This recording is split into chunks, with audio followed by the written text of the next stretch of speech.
What happens when a world-class nutritionist uses blood panels, cellular biology, and fact-based science to create and monitor healthy eating plans with supplements for her clients? Everyone wins.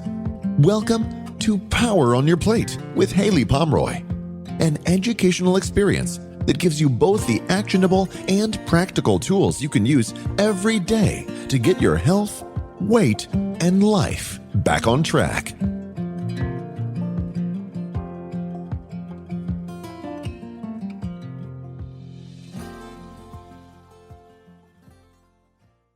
What were some of the factors that caused people to gain weight during the pandemic?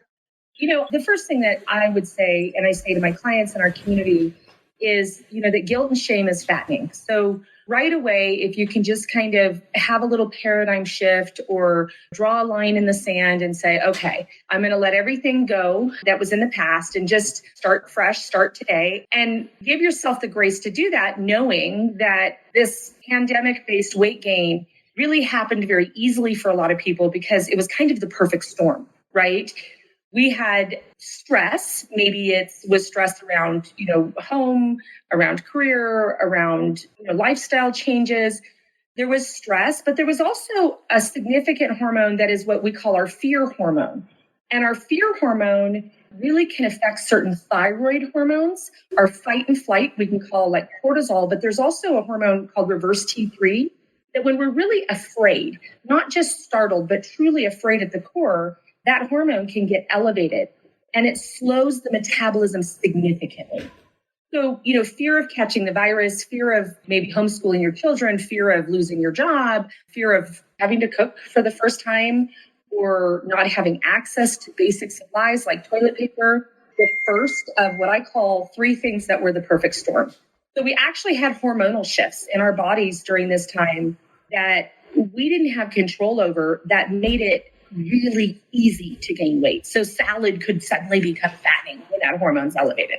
So I think that would be the first thing, to kind of be really proud of our body for doing what it felt like it was the best that it could do for us at the time. And then I think the second thing to be mindful of is that there was a definite shift in schedule for people. So when we get out of our rhythm, our diet suffers. There's no doubt about it.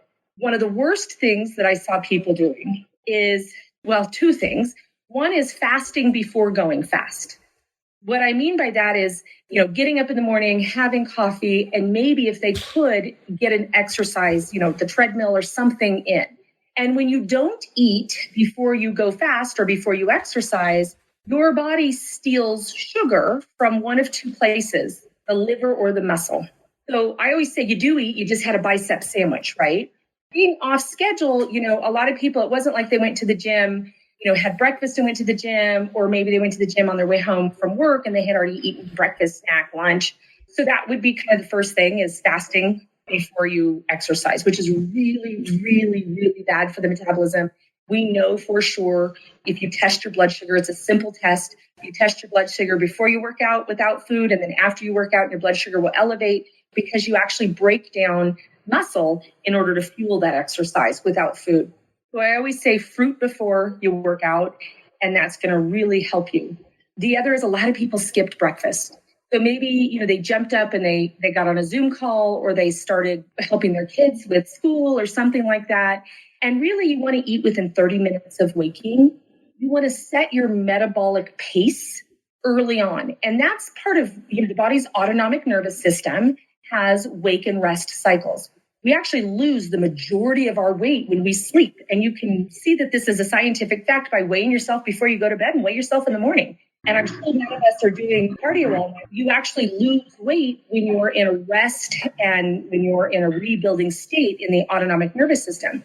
When you wake up in the morning, your body says, okay, what do we have planned for the day? And the first thing we want to do is try to, within 30 minutes, consume food like 10 to 15 grams of protein, some sort of food that has a cellulose, a digestive enzyme stimulator like spinach or celery or carrots or raw nuts or seeds, something that's really fibrous, because that sets the secretion of your enzymes for the whole rest of the day. So if a cheesecake accidentally falls in your mouth or fried chicken on your way home, you want to be able to burn through all of that. And the way to burn through that is by turning on your digestion, turning on your enzymes, and supporting proper blood sugar-based hormones.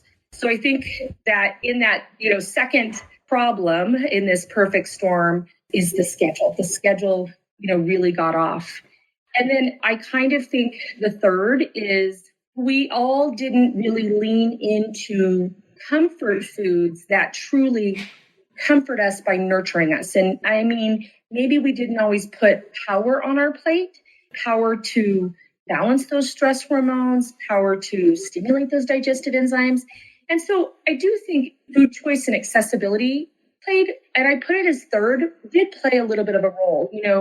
When we're ordering food to be delivered, maybe it's either pre-prepared food or packaged foods. And there's so much sodium and additives and chemicals and food dyes that we're not even aware of. I have a client that says, I ate steak salad at a restaurant. Well, I'll tell you, I've done several restaurant makeovers, right? One was actually a very high-end private club that I did. And I went in and, oh my goodness, the chef was getting all this farm-to-table food brought in and organics and, sprouts and, going over the top. But the oil that he was using a peanut and a soy oil. And that'll slow the metabolism so much. And then he also had seasonings that had sugar, red dye, yellow dye, and their corn chips, blue and yellow, had blue dye and red dye in them. And so I said, look, these are what we call obesogens, things that chemically are known to proliferate the growth of fat cells. So, what we put in our mouth was not always conducive to speeding up the metabolism. I want to take a really quick break to get you guys some information that I think you're going to need. Hey guys, it's Haylie here. Having a hardcover copy of the Fast Metabolism Diet book can be critical to your success. It is a workbook that's going to help you get healthier today. If you don't have a book or you want to give one to a friend or one of your doctors, just go to HayliePomroy.com/free book and I'll give you a book. This is what you're going to need to get to the next level. We were at a restaurant in Arizona one time, and I'm very allergic to blue dye. And they had blue corn tortilla chips, and this restaurant was amazing, wonderful, lovely, and the food was amazing. And I just said, do you mind checking to see if there's any dye in this? And he said, oh, we make our own corn chips. We make them here in-house with blue corn tortillas. And I said, yeah, I understand. Do you just mind just doing a drive-by? Or never mind, I just won't eat them. And he said, no, I don't mind, I'll check. And he came out, he was white as a ghost, just horrified. And he said, ma'am, I am so sorry. He said, there's blue dye in our corn chips, in our blue corn chips. And I said, yeah. And he said, I'm going to let the manager know and the owner know right away because we pride ourselves on making everything from scratch, right? And sometimes you just have to turn anything prepackaged. You got to turn those bottles around. And what's so unfortunate about it is a lot of stuff that's labeled diet food or labeled healthy food. Oftentimes you have tartarazines, yellow number 5, red number 6, all these things that are classified, like things are classified as carcinogens. These are actually classified as obesogens. They're known to proliferate fat cell production. And so I just tell people right now, give yourself a lot of grace because you were not set up for success during this time. Quite the opposite. You were really set up in a situation where weight gain would have been definitely more than norm and weight loss would have been almost a feat of impressive feat. But when we're on the ranch, sometimes we'll order things from like Amazon or shipping companies or, you're trying to get paper goods or something like that. Maybe you grab soups, boxed soups, and you think, goodness gracious, the gluten-free stuff out right now. 90% is the most fattening thing you could put in your mouth. And I'm a huge advocate for gluten-free when it's an actual food product. But packaged stuff and the organic and gluten-free stuff that's out there, when you turn it around and you see how much, processed soy or processed corn is in there, it's really difficult. It's really difficult to lose weight. Let's move on to what we can do. What I've learned from our conversation so far is, number one, you're not a fan of intermittent fasting. You don't want people to hold off on eating. That's definitely one thing I've learned from you so far. Let me just comment on that for a second. So intermittent fasting, I'm probably much older than you. I've been in the nutrition world for a long time, and I have a degree in agriculture. And in my day and age, if we had a college student or we had a middle school student that was applying that food philosophy, we would really encourage to speak to somebody that dealt with things like eating disorders, body dysmorphia. It has gotten this really fancy name, but if your grandchild or my child were doing that, I would be worried for their health, physically, mentally, emotionally. And so not only am I not a fan, if you did that to your dog, someone would turn you in. So it's actually heartbreaking to me as a nutritionist. We expect more of our bodies every single day. And we are sustained by food, made by food. Our hormones are secreted only because of food. And so to tell someone that the way every other species in the world, when we talk about their diet, it's to enhance their performance. When we talk about horses, when we talk about cattle, it's to enhance, the production. When we talk about animals in the zoo, it's to enhance their health. The human species is the only time we talk about diet as the less you do, the better you are. That is, in my opinion, psychologically abusive. Let's go back to what you should do. I know you touch on putting power on your plate at breakfast and eating within 30 minutes of waking. What's the type of breakfast you'd recommend for the average person cooking up for themselves to get back on track to better health after the pandemic? Right. Can I just add one little punctuation on the intermittent fasting? I just want to say one quick thing. One last thing about intermittent fasting is a lot of the philosophy is it gives your GI tract an opportunity to rest. And the only time your GI tract rests, if you pray that it's in constant motion, is when we're dead. So that is not scientific at all. It's not physiologically possible. So I just wanted to punctuate that. So what can you do? So I have a couple things that are really basic that can help get your metabolism back on track. First and foremost, you are right. Eat within 30 minutes of waking. Ideally, you're having whole food products in that process. So I would love to see 10 to 15 grams of protein, a vegetable, a whole fruit, and some form of healthy fat. Healthy fats can be raw nuts and seeds. It can be coconut, avocado, a tablespoon of olive oil over like a sweet potato or something like that. So if you eat whole eggs, whole organic eggs, that would be your healthy fat. So that's what I would love to see in the morning. I want to take a really quick break to get you guys some information that I think you're going to need. Hey guys, it's Haylie. I know this is a lot. And right about now, you may be thinking, how am I going to incorporate this into my life and my health journey?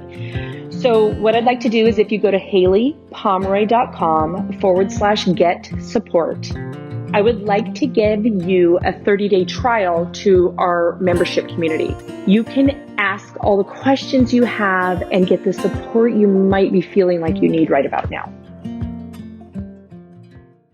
What's a veggie that we can eat in the morning that you think the average person would be open to including in their breakfast? Right.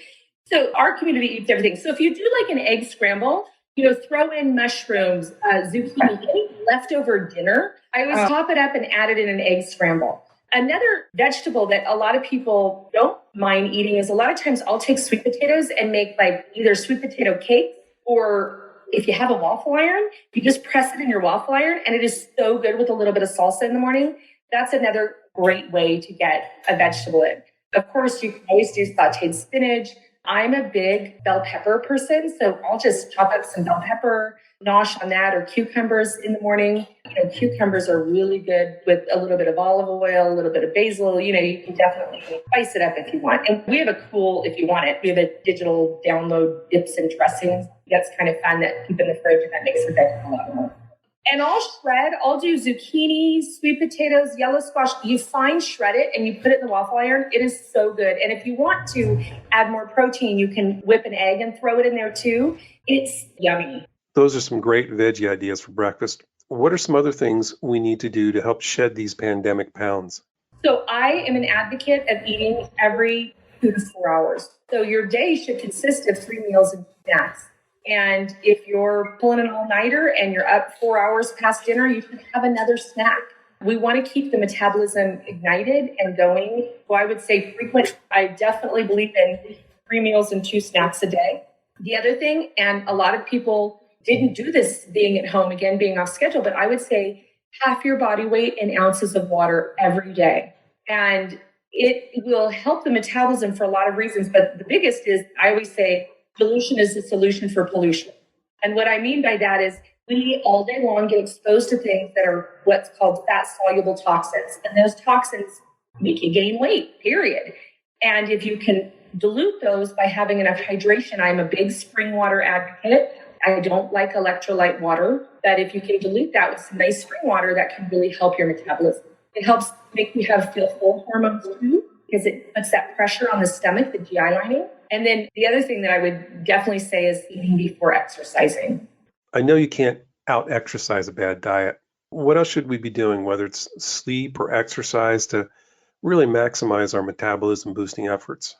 Right, absolutely. In our community, we talk about everything. And you can put the most sound, just like you can't exercise a bad diet, you also, when you have a good diet, you want to make sure those nutrients are delivered throughout the body and throughout the structure of the body, into the bone, into the muscle, into the fat area so that it can break down the fat and burn it for fuel. So exercise, stress reduction are a huge part of our program.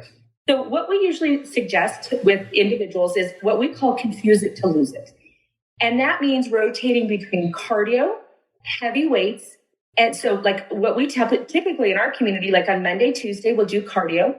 The ideal, like I like to see people keep their heart rate between 125 and no higher than 145, because we start to elevate our cortisol level and our rate of burn is less efficient, higher than that. And my dream is that we become fit enough to sustain that for 45 minutes. That would be really, really cool. But 5 minutes or 10 minutes can be amazing for your body. With that cardio, we're increasing blood flow. Remember, when you increase blood flow, that allows the nutrients to get to the tissue. So if you want, tighter skin or better hair or denser bones or to burn fat, you've got to deliver those nutrients. So we usually do 1 to 2 days of cardio. And then in our community, Wednesday, Thursday, we do heavy weights. We like to do the weights heavy and not light so that we create what they call like a micro tear in the muscle. And it causes these little teeny micro tears when you do heavy weights, and you got to be safe about your posture and make sure that you are supported in that process. It stimulates hormones that help burn fat and build muscle. So the heavy weights 1 to 2 days a week is awesome. And then 3 days a week, we do what we call success boosters or stress reducing type exercises. And in our community, massage counts, acupuncture counts, infrared sauna counts, dry skin brushing counts, yoga counts. All of that counts in lowering that cortisol and allowing the hormones those times of rest and repair, which brings us right to sleep. Again, we have some really cool success boosters like alternate nostril breathing. We've got, a whole bunch of fun things I can send you if you want links to. A lot of things that can help promote deep sleep, because we lose all of our weight during sleep. So one of the biggest things, I have clients that come in and we're focused on the diet and we're focused on workout. And when we have these, what we call protocols for progress in our community. And in our protocol for progress, we talk so much about sleep, because just like you said, exercise is important, diet's important, but if we don't have deep sleep, we are losing the most valuable time to burn fat. If we follow these guidelines, I'm just curious, how much weight do you think someone can expect to lose in a safe and healthy way?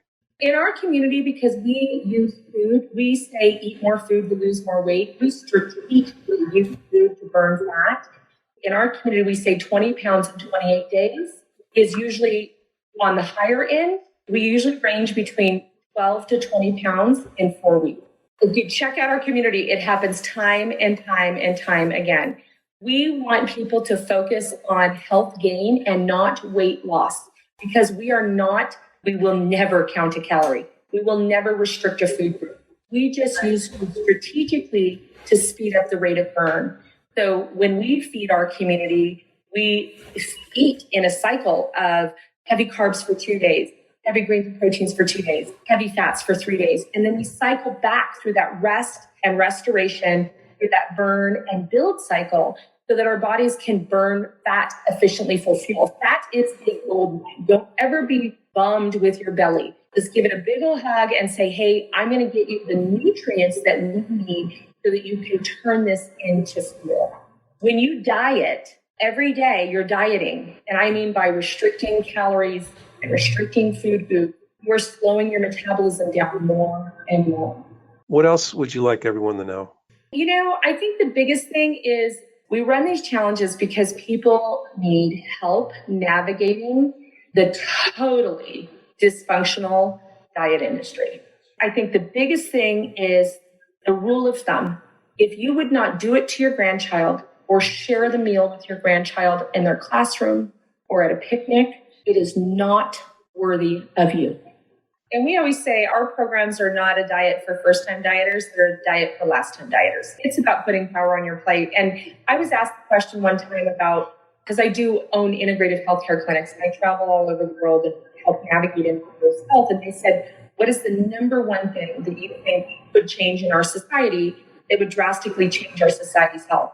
And I said, make it absolutely illegal to call anything food if it didn't come from the sky, the land, the ocean, the lake, if it's not food, especially in the diet world. I mean, there are chemicals in our diet products that are listed.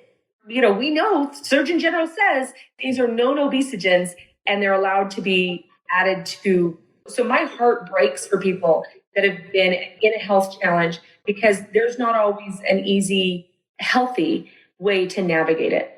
I've never heard of obesogens before, and I'm surprised because they're really a big deal. One of my biggest, we're just riffing, but one really fun thing that I love to do with our community and our clients is so many times when people want to lose weight, they're focused on what's in their fridge.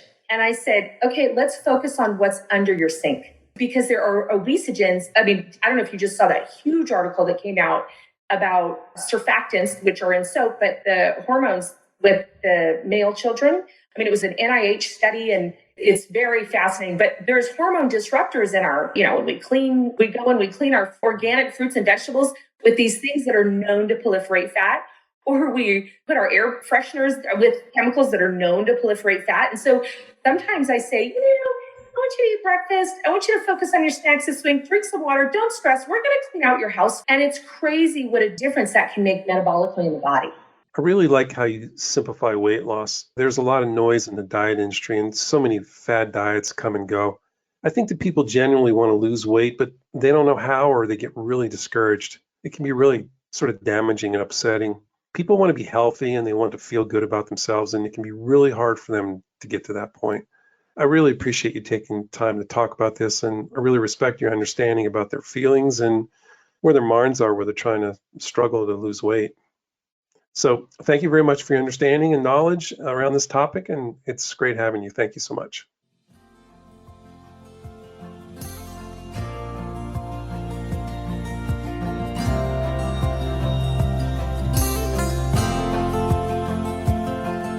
Thank you for listening to another inspiring episode of Power on Your Plate with Haylie Pomroy. Please remember to share the amazing science and tools with someone you love. The more we know, the more we all lift our global health together.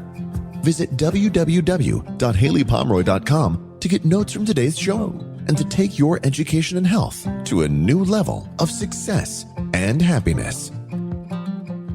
Information on this podcast is provided for informational purposes only and is not intended as a substitute for the advice provided by your physician or other healthcare professional, or any information contained on or in any product label or packaging. You should not use the information on this podcast for diagnosing or treating a health problem or disease, or prescribing any medication or other treatment. You should always speak with your physician or other healthcare professional before taking any medication or nutritional, herbal, or homeopathic supplement, or adopting any treatment for a health problem.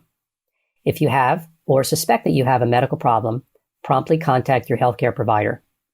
Never disregard professional medical advice or delay in seeking professional advice because of something you've heard on this podcast. Information provided on this podcast and the use of any products or services purchased as a result of this podcast does not create any type of professional relationship between you and any of the associates affiliated with this podcast. Information and statement regarding dietary supplements have not been evaluated by the Food and Drug Administration and are not intended to diagnose, treat, cure, or prevent any disease.